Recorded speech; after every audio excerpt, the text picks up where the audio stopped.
الذين آمنوا. سورہ کہف 15ویں پارے کے آخر کی بڑی سورت ہے. اس کے بارے میں احادیث میں بڑے فضائل ہیں. نبی علیہ السلام نے ارشاد فرمایا کہ جس بندے کو سورہ کہف کی پہلی آیتیں یا آخری آیتیں یاد ہوں گی، اللہ تعالیٰ اس بندے کو دجال کے فتنے سے بچائیں گے.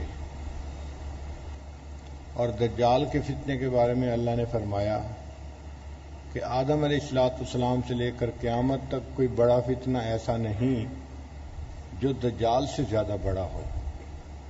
دجال کا فتنہ سب سے زیادہ بڑا، اس لیے کہ وہ انسانوں کے ایمان کو خراب کرے گا، اور ایمان کا خراب ہو جانا، ایمان سے محروم ہو جانا، اس سے اور بڑا فتنہ کوئی نہیں ہو سکتا. حق اور باطل کی ایک جنگ ہے جو شروع سے چل رہی ہے. ابلیس لعین نے حضرت آدم علیہ السلام کو سجدہ کرنے سے انکار کیا، اور اس وقت سے وہ پھر اولاد آدم کے پیچھے پڑا ہوا ہے.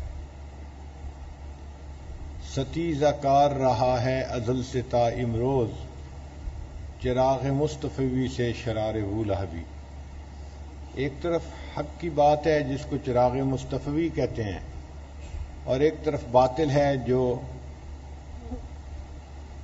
چراغ وہ لہبی کی مانند ہے.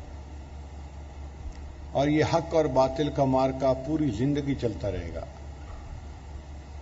ہر بندے کے جسم میں حق اور باطل کا مارکا ہے.